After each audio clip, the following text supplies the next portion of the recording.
এখন যে ঘটনাটি আপনাদের সাথে শেয়ার করবে, এই ঘটনাটি আমাদেরকে পাঠিয়েছেন সিলেটের সদর উপজেলা থেকে শাহেদ ভাই। উনি বর্তমানে সিলেটের এমসি কলেজে অধ্যয়নরত রয়েছেন। আর ঘটনাটির সূত্রপাত ওনারই একজন ভাতিজি, তার নাম হচ্ছে সাবিনা, তার থেকে। এবং বিষয়টি একটি মারাত্মক একটা পর্যায়ে চলে গিয়েছিল, যেটি একটি পরিবারে খুবই মর্মান্তিক এবং বেদনাদায়ক পরিণতি বয়ে এনেছিল। চলুন শুরু করি ঘটনাটি। ঘটনাটি খুব বেশি দিন আগের নয়, 2018 কি 19 সালের দিকে ঘটেছে। আর এই যে শাহেদ ভাইয়ের ভাতিজি সাবিনা, সে এই জালালাবাদের একটি স্থানে লেখাপড়া করত, একটি স্কুল অ্যান্ড কলেজে। মূলত এই সাবিনাদের বাড়ি হচ্ছে সিলেটের জালালাবাদে। একদিন কি হয় যে সাবিনা সে ক্লাসের টিফিন পিরিয়ডে বন্ধুদের সাথে খেলাধুলা করছিল। স্কুলের যে মাঠ থাকে সেখানে তার যেই বান্ধবীরা আছে আর কি, তাদের সাথে খেলাধুলা করছে। তো খেলাধুলা করতে করতে তার খাবারের সময় হয়ে যায় বা ক্ষুধা লাগে আর কি।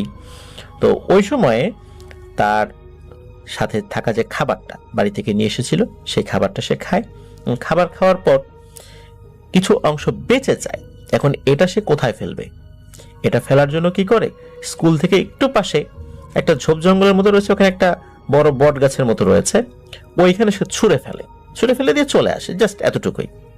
আপাতত দৃষ্টিতে এইটা খুবই স্বাভাবিক একটি বিষয় বলে মনে হচ্ছে, কিন্তু না, এটা খুবই একটা অশুভ ঘটনার সূত্রপাত মাত্র। ওই দিন সে স্বাভাবিকভাবেই স্কুল ছুটির পর বাড়িতে চলে আসে। বাড়িতে চলে আসার পর সন্ধ্যার পর থেকে শুরু হয়ে যায় সমস্যা। তার আচরণে মারাত্মক রকমের অস্বাভাবিকতা লক্ষ্য করা যায়। চিৎকার, চেঁচামেচি, ভাঙচুর এগুলো শুরু করে দিয়েছে, উল্টোপাল্টা কথা বলছে। এই সাবিনার একটা ভাই ছিল, তার নাম হচ্ছে বেলাল। তো এই বেলাল সে খুব নামাজ কালামি ভদ্র একটা ছেলে ছিল। তখন সে দেখলো তার বোনের এই অবস্থা, দৌড়ে সে তার ওস্তাদজির কাছে যায় এবং গিয়ে বলে যে এই অবস্থা, আপনি একটু আসেন। তো উনি আসেন। আসার পর সাবিনাকে দেখার সাথে সাথে উনি বুঝতে পারেন যে সমস্যাটা কোনো স্বাভাবিক নয়, এটি প্যারানরমাল কোনো বিষয়। তখন উনি শরিয়াসম্মত পদ্ধতিতে রুকিয়া শুরু করেন এবং সাবিনার উপরে উনি জিন হাজির করেন। তো জিন যখন হাজির করা হয় তখন তাকে প্রশ্ন করা হয় যে তুমি কোথা থেকে এসেছো, কেন এরকম ঝামেলা করছো। তখন সে বলে যে ওই যে বটগাছ যেটা রয়েছে ওখানেই সে থাকে। তো সাবিনা ময়লা আবর্জনা তাদের গায়ের উপর ফেলেছে, যার কারণে তাদের খুব সমস্যা হয়েছে, তারা আঘাতপ্রাপ্ত হয়েছে। এই কারণেই সাবিনার উপর তারা সওয়ার হয়েছে এবং তাকে কষ্ট দিচ্ছে। তখন হুজুর বলে যে ও তো আসলে জানে না, দেখতে পাইনি। তখন জিনেরা বলে যে ময়লা আবর্জনা ফেলার জায়গা তো ওইটা না, স্কুলে ডাস্টবিন রয়েছে, নির্দিষ্ট জায়গা রয়েছে ময়লা আবর্জনা ফেলার জন্য। তো সেইখানে না ফেলে সে কেন স্কুলের পেছনে খানিকটা পথ হেঁটে গিয়ে ওই জায়গাটাতেই ফেললো? এটা তো তার অন্যায় হয়েছে। কারণ একজন শিক্ষার্থী হিসাবে স্বাভাবিক যে ম্যানারটা থাকার দরকার ছিল, সেই ম্যানারটা সে পালন করেনি। একজন শিক্ষার্থী সে পরিষ্কার পরিচ্ছন্নতার দিকে লক্ষ্য রাখবে, আর যেখানে সেখানে স্কুলের আশেপাশে সে ময়লা করবে না, এটাই স্বাভাবিক। কিন্তু সাবিনা কিন্তু এই কাজটি করেনি।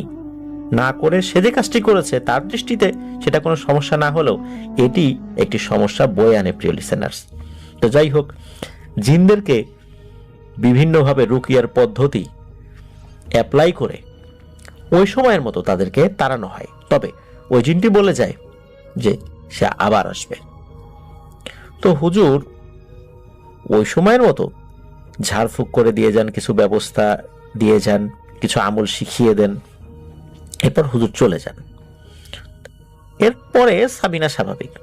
এর কয়েকদিন পর থেকে শুরু হয়ে যায় আর একটা মারাত্মক ঘটনার সূত্রপাত।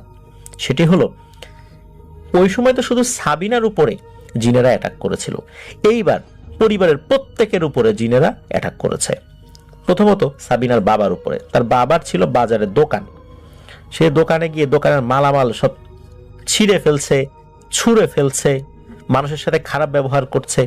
এদিকে সাবিনার মা যে বাড়িতে রয়েছেন, উনি বাড়িতে ঘরের মধ্যে পানি ঢেলে দিচ্ছেন এবং সবাইকে বলছেন, এই মাছ মাছ, ঘরের মধ্যে মাছ, মাছ ধর, মাছ ধর, অনেক মাছ, এরকম বলছে। সাবিনার অন্য পরিবারের যারা সদস্য রয়েছে তাদেরও অবস্থা একই রকম, এক একজন এক এক রকমের ভাবে উন্মাদের মতো আচরণ করছেন, পুরোদস্তুর উন্মাদ আর কি, শুধু উন্মাদ না, পুরোদস্তুর উন্মাদ। গ্রামের মধ্যে তো কথা শুরু হয়ে গেল, সাবিনার পরিবারের সবাই পাগল হয়ে গেছে। এখন দেখা যায় যে একদিন তারা এরকম থাকে, পরের দিন আবার সবাই সুস্থ, পরের দিন আবার ধরে, তারপরের দিন আবার সুস্থ, এরকম চলছে। কি একটা ভয়ানক একটা পরিবেশ একটা ফ্যামিলির মধ্যে। প্রিয় লিসেনার্স, আপনারা নিশ্চয়ই অনুভব করতে পারছেন বা অনুধাবন করতে পারছেন যে বিষয়টা কত মারাত্মক হতে পারে একটি পরিবারের সদস্যদের জন্য। তো এর মধ্যে একটা আশার আলো দেখা যায়, সেটা হলো সাবিনার ছোট ভাই, তার নাম হচ্ছে বেলাল। এই বেলালকে নিয়ে সাবিনার পরিবার প্রত্যেকেই এই সমস্যায় আক্রান্ত হলেও এই বেলালের উপর কোনো প্রবলেম হয়নি, সে দিব্যি স্বাভাবিক ছিল। এই যে সমস্যা এরকম চলছিল, প্রথম দিন মনে হয়েছে যে এরকম সমস্যা হচ্ছে, দেখি আর একটা দিন, পরের দিন আবার ভালো, তো পরের দিন যেহেতু ভালো হয়ে গেছে মনে করছে আর মনে হয় হবে না, তারপরের দিন আবার সমস্যা, তারপরের দিন আবার ভালো, যেহেতু এরকম চলছিল, এই হুজুর দেখাবো কি দেখাবো না এইসব চিন্তা করতে করতে প্রায় 7 থেকে 8 দিন চলে যায়। 7 থেকে 8 দিনের মাথায় গিয়ে বেলাল তার সেই ওস্তাদজিকে ডেকে নিয়ে আসেন। ডেকে নিয়ে আসার পর ওস্তাদজি সাবিনার উপর সেই জিনকে হাজির করান। জিনকে হাজির করার পর তাকে জিজ্ঞাসাবাদ করা হয় যে কেন এসব ঝামেলা করছো, সাবিনা অন্যায় করেছে, কেন পরিবারের সবাইকে তুমি কষ্ট দিচ্ছ? তখন বলে যে শুধু আমি একা না, আমার গ্রুপের অনেকেই চলে এসেছে এই বাড়িতে, আর ওদের পরিবারের কাউকে আমরা নিয়ে যাবই, এছাড়া আর কোনো উপায় নাই। সাবিনা যে কাজ করেছে এর শাস্তি এটাই। তখন হুজুর বলে যে না, এটা তো হতে পারে না, সে না বুঝে একটা কাজ করে ফেলেছে, তাই বলে তোমরা একটা পরিবারকে এইভাবে শাস্তি দিতে পারো না। তোমরা কি করলে চলে যাবা বলো? আপোষে আসো, মীমাংসা করো, তাহলে তোমাদের জন্য ভালো, এদের জন্য ভালো। আর যদি তা না করো তাহলে তোমাদের জন্য কিন্তু খারাপ হবে। এই ছোট বিষয়টা বেশি দূরে নিয়ে যেও না। তখন ওই জিনের সর্দার বলে যে ঠিক আছে, আপনার কথা আমরা মানলাম, ওদের গোয়ালে একটা ষাঁড় গরু আছে, এই ষাঁড় গরুটা অমুক সময়ে অমুক দিন দিয়ে আসতে হবে, যেই জায়গাতে সাবিনা ময়লা ফেলেছিল ওইখানে, একটা সময় বলে আর কি, নির্দিষ্ট কোন সময় এটা শাহিদ ভাই আমাদেরকে বলতে পারেন নাই। এখন এই জিনিসটা যখন বলে তখন হুজুর বলে আচ্ছা ঠিক আছে, তোমাদেরকে সেটাই দেয়া হবে, তবে ওদের তো আসলে ষাঁড় গরু বেশি নাই, একটাই আছে, আর ওদের গরুও তো বেশি নেই, তো তোমরা এই ষাঁড় গরু বা গাই গরু না নিয়ে অন্য কিছু একটা নাও। কিন্তু জিনের সর্দার বলে যে না, ওই ষাঁড় গরুটাই আমাদের লাগবে, তাহলে আমরা চলে যাব, এই ফ্যামিলির উপর আমরা আর কোনো রাগ ছাড়বো না। তখন হুজুর বলে যে আচ্ছা ঠিক আছে, এই ফ্যামিলি এইটাই দেবে, তোমরা চলে যাও। তখন ওই জিনের সর্দার বলে ওয়াদা দিলেন কিন্তু আপনি, এর জন্য বরখেলাফ না হয়, আর বরখেলাফ হলে আমরা যা করব সেই জন্য কিন্তু আমাদেরকে কোনো দোষারোপ করা যাবে না। এই বলে ওই জিনের সর্দার চলে যান। চলে যাওয়ার পর এই যে সাবিনার যিনি বাবা, উপস্থিত ভাবে উনি তাল মিলিয়েছেন যে হ্যাঁ হ্যাঁ দেব দেব, কিন্তু যখন জিন চলে যায়, জিন চলে যাওয়ার পর ওনার মনের মধ্যে খটকা লাগে যে আসলে কি জিন আসছিল না কি, এইটা কোনো ভুগিযোগী কিনা, এরকম মাথার ভিতরে চিন্তা ঢোকে। আর তাছাড়া উনি একটু কৃপণ টাইপের ছিলেন আর কি। তো যখন ওনাকে চাওয়া বলা হয়েছে যে জিন চেয়েছে এরকম আপনার ষাঁড় গরুটা দিতে হবে, তখন উনি বলতেছেন যে না, এইটা কি হয় নাকি, একটা ষাঁড় গরু দিয়ে দিব, হ্যাঁ কোত্থেকে কি হইলো না হইলো, কাকে দেব, কি করব, না এটা হয় না। ষাঁড় গরু দিব না। আর হয় কি, এর পরের দিন থেকে আবার সবাই সুস্থ হয়ে যায় আর কি, কোনো সমস্যা নাই। তো ওই দিন তো উনি নিষেধ করেছিলেন, মানে শুরুতে বলেছিলেন যে হ্যাঁ দেবো, কিন্তু পরে আবার বলছেন যে না এটা দিব না। কিন্তু পরের দিন থেকে ওই ফ্যামিলির সবাই কিন্তু আবার সুস্থ। এভাবে একদিন যায়, 2 দিন যায়, 3 দিন যায়, কোনো অস্বাভাবিকতা নাই ওই ফ্যামিলিতে, মানে একদম স্বাভাবিক হয়ে গেছেন। ওই যে একদিন বাদে বাদে যে পাগল হয়ে যাওয়ার একটা সমস্যা, এই সমস্যাটাও নাই। তখন ওই সাবিনার বাবা উনি ওই বিষয়টা একদমই অ্যাভয়েড করে যান। হুজুর কয়েকবার রিমাইন্ডার দিয়েছিলেন, মানে মনে করিয়ে দিয়েছিলেন, কিন্তু উনি বিষয়টা এড়িয়ে যান, বলতে কই সমস্যা তো হচ্ছে না, তাহলে এখন দেবো কেন। আসলে সমস্যা হচ্ছিল না, কিন্তু বিপদ কিন্তু বাকি ছিল। এই যে বেলাল, খুবই ভদ্র যে ছেলেটা, এই ছেলেটার আবার মাছ ধরার একটা নেশা ছিল।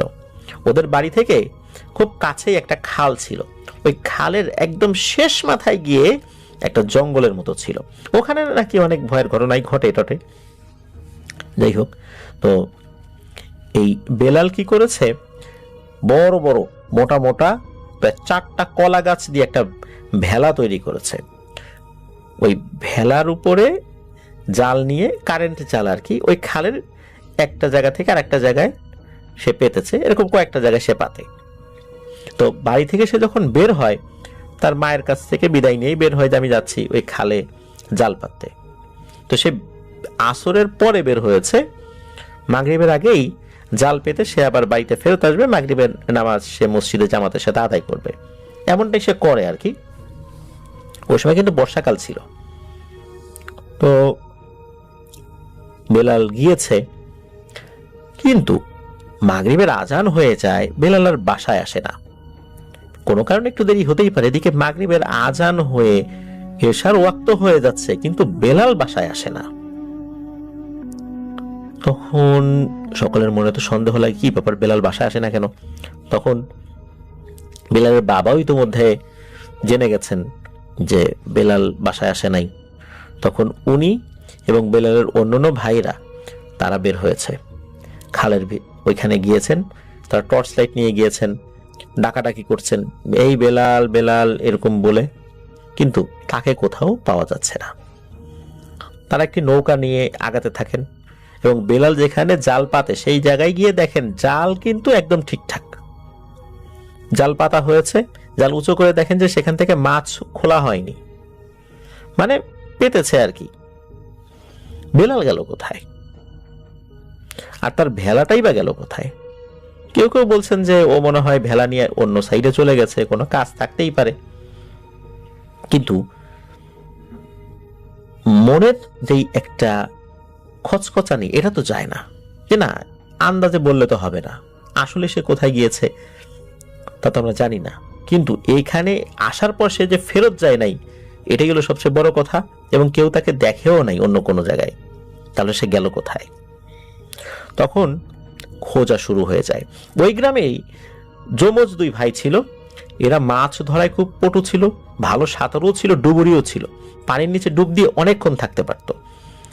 তো এই 2 ভাইয়ের কাছে যখন খবর যায়, ওরাও বেলালকে খুব ভালো করে চিনত, ভদ্র ছেলে হিসাবে বেলালের তো সুনাম ছিল। তো এই 2 ভাই ছুটে আসে, কি হয়েছে কি হয়েছে তারা শোনে। তখন ওরা ডুব দিয়ে পানির নিচে খুঁজতে থাকে। 2 ভাই 2 দিকে চলে যায়, ওই খালের বিশাল বড় খাল, তো তারা ডুব দিয়ে খুঁজতে থাকে। আর এক এক ভাই যখন ডুব দেয় অনেকক্ষণ থাকে, তো অনেক জায়গা নিয়ে তারা খুঁজতে পারে। এর মধ্যে একজন ভাই সে হঠাৎ করে চিৎকার করে ওঠে, এই আপনারা সবাই এদিকে আসেন, এইখানে মনে হয় কিছু একটা আছে। তখন সবাই ওই দিকটাতে যায়। ওখানে কিন্তু কোমর পানি ছিল, পানি কিন্তু খুব বেশি না, আর ওইটা খালের মতো, তো ওইটা বর্ষাকাল ছিল, তো ওখানে বড় বড় ঘাস হতো। যখন বর্ষার পানি চলে আসতো ওই ঘাসগুলো ডুবে যেত। তখন ওই ছেলেটা বলছে যে এই জায়গাটাতে মনে হচ্ছে এই বড় বড় ঘাসগুলো প্যাচ দিয়ে দড়ির মতো তৈরি করে একটা এই কলা গাছের ভেলা মাটির সাথে বেঁধে রাখা হয়েছে। কারণ কলা গাছের ভেলা তো ভেসে থাকে, কিন্তু ওই জিনিসটা মাটির সাথে বেঁধে রাখা। অন্য কয়েকজনও তাড়াতাড়ি করে পানির মধ্যে নেমে পড়েন, তারা নৌকায় ছিলেন। তো তারা দেখেন আসলেই তো ঠিক একটা ভেলা আর এই ভেলাটা 4টা কলা গাছ দিয়ে তৈরি, আর বেলালের ভেলাটাও 4টা কলা গাছ দিয়ে তৈরি ছিল। তখন তারা কয়েকজন ডুব দিয়ে, পানি তো বেশি ছিল না, দাঁড়িয়ে থেকেই জাস্ট খালি মাথাটা নিচু করেছেন। তো ওই ঘাসের যে দড়ির যে গিট ওইগুলো খুলেছেন, খোলার সাথে সাথে ভেলাটা ভস করে ভেসে ওঠে। আর ওই ভেলার নিচেই ছিল হচ্ছে বেলাল। বেলালের দেহটাকে ওই ভেলার নিচেই চাপা দিয়ে রাখা হয়েছিল এবং ভেলাটাকে বেঁধে রাখা হয়েছিল ঘাস দিয়ে। বেলালের ডেড বডি ওইখান থেকে উদ্ধার করা হয়, বাড়িতে নিয়ে আসা হয়। কেউ কেউ বলছিল যে হয়তো বা ওকে সাপের কামড় টামড় দিল নাকি, কিন্তু না, বেলালের পুরো শরীর পরিষ্কার করে পুঙ্খানুপুঙ্খভাবে যাচাই বাছাই করা হয়, কোথাও কোনো কামড়ের দাগ ছিল না, মানে সাপের কামড়ের দাগ ছিল না। এই ধরনের একটা মর্মান্তিক ঘটনা ঘটে। এত ভালো একটা ছেলে এভাবে মারা গেল, এই জিনিসটা আসলে কেউই মেনে নিতে পারছিল না। বেলালের পরিবারে শোকের ছায়া নেমে আসে। তখন ওই যে যিনি ওস্তাদজি, বেলালের যিনি হুজুর, উনি বিষয়টা জানতে পারার পর উনিও ছুটে আসেন।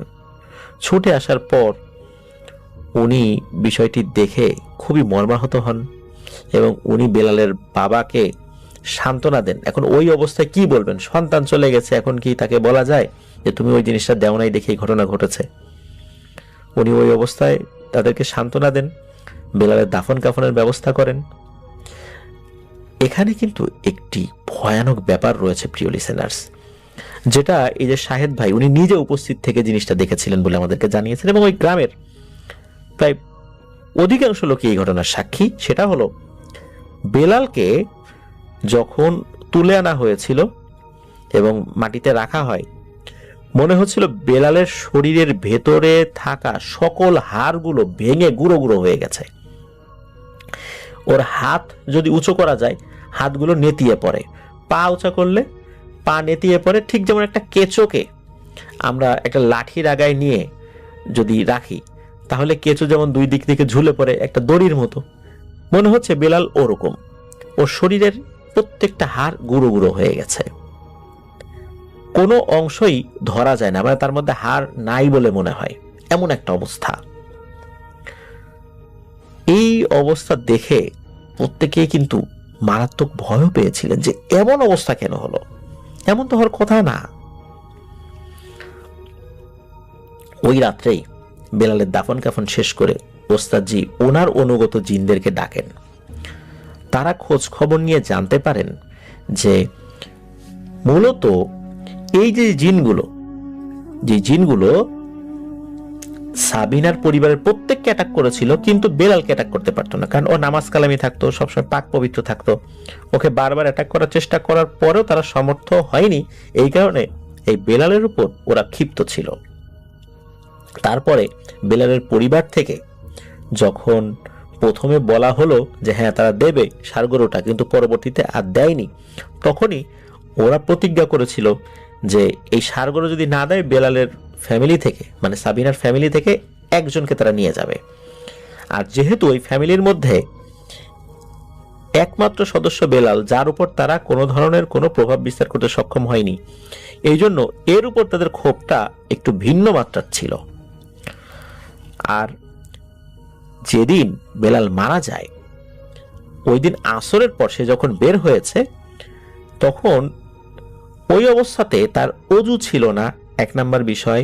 2 নাম্বার ব্যাপার হলো, সে যে লুঙ্গিটা পরতো, লুঙ্গিটা হাঁটুর উপরে উঠিয়ে রেখেছিল, কারণ ওই যে পানি লাগতে পারে, এই জন্য মূলত তার ফরজ তরক হয়েছিল। এই দুইটো, মানে এই যে ব্যাপার দুটো, এই দুটো বিষয়টাই ওই যে দুষ্টু জিনগুলোর একটা মোক্ষম সুযোগ নিয়ে আসে বেলালকে আক্রমণ করার জন্য। এবং প্রায় 6 থেকে 7টা জিন নাকি একত্রে বেলালকে আক্রমণ করে। প্রথমেই তাকে ঘাড় মোটকে মেরে ফেলে, এরপর নাকি আমরা অনেক সময় যে কাপড় মোচড়াই, বড় কোনো কাপড় বা কাঁথা থেকে পানি নিংড়ানোর জন্য একজন এক পাশে ধরে, আরেকজন আরেক পাশে ধরে, তারপর মোচড়াতে থাকে। তো 3টা জিন বেলালের মাথার কাছে ধরেছে, আর 3টা জিন বেলালের পায়ের কাছে ধরেছে, এবং ওকে এমন ভাবে মুচড়িয়েছে ওর শরীরের হাড়ের প্রত্যেকটা জায়গাগুলো, জয়েন্টগুলো ছুটে গিয়েছে এবং হাড়গুলো গুঁড়ো গুঁড়ো হয়ে গেছে। এইভাবে খুব নির্মমভাবে বেলালকে ওই জিনেরা হত্যা করে। বেলালকে এভাবে হত্যা করার পর তারা তার যেই ভেলাটা ঠিক ওইভাবে রেখে যায় যেটা আমরা ঘটনার মধ্যে বলেছি, আর ভেলার নিচেই বেলালের ডেড বডিটাকে রেখে চলে যায়। এই ঘটনার পর বেলালের পরিবার থেকে কিন্তু অনেক দান সদকা করা হয়েছে, তারা খাসি দিয়েছে, অনেক কিছু দিয়েছে। কিন্তু আসলে সময়ের কাজ যদি সময়ে না করা হয় তাহলে বিপদ তো আসবেই, তাই না? এই ব্যাপারটি হয়েছিল এই সাবিনার ফ্যামিলির সাথে। নিজের আপন ভাইকে হারানোর মাধ্যম দিয়ে তার ভুলের খেসারত দিতে হয়েছিল মারাত্মকভাবে। এই গ্রামের অনেকেই জানেন, বেলালের পরিবারের প্রত্যেকেই এখন স্বাভাবিকভাবেই জীবনযাপন করছেন। এই ঘটনার পর থেকে কিন্তু বেলাল পরিবারের আর কোনো সমস্যা হয়নি। এটি ছিল ঘটনা যেটি জালালাবাদ এলাকার ওই গ্রামটা, যে গ্রামের নামটি সঙ্গত কারণ আমি বলতে পারছি না, যারা জালালাবাদ এলাকায় আছেন তারা অনেকে এই ঘটনার কথা শুনে থাকবেন। আমি সেই স্কুল অ্যান্ড কলেজের নামটি বলতে পারতাম, বলতে নিষেধ করা হয়েছে কারণ ওই জায়গাটি এখনো আছে, ছেলেপেলেরা ভয় পেতে পারে, এই কারণে শাহেদ ভাই আমাকে বলতে নিষেধ করেছেন, এই কারণে আমি বললাম না। প্রিয় লিসেনার্স, ভুল আমাদের কাছে যেটা ভুল, কিন্তু অন্য জগতের অশরীরীদের কাছে সেটা ভুল না, তাদের কাছে এটা বড় একটা অন্যায় এবং অপরাধ। এই জন্য আমাদের সবসময় কিন্তু সতর্ক থাকা উচিত। ময়লা আবর্জনা যেখানে ফেলার দরকার সেখানেই ফেলা উচিত। এলোমেলোভাবে হুটহাট করে কোনো জায়গায় থুতু, কফ, ময়লা আবর্জনা কোনো জিনিস ফেলা উচিত নয়। রাতের বেলা তো বেশি উচিত নয়। অনেকে এগুলোকে কুসংস্কার মনে করেন, কিন্তু না, এগুলো কুসংস্কার নয়, এটা কিন্তু একটা সাধারণ শিষ্টাচারের মধ্যেও পড়ে। আপনি যদি এটাকে কুসংস্কার বলেও মনে করেন, তারপরেও কি আপনি রাতের বেলা বা যেখানে সেখানে কফ, থুথু, ময়লা আবর্জনা ফেলবেন? নিশ্চয়ই না। এই বিষয়গুলোতে আমাদেরকে আরো সচেতন হতে হবে।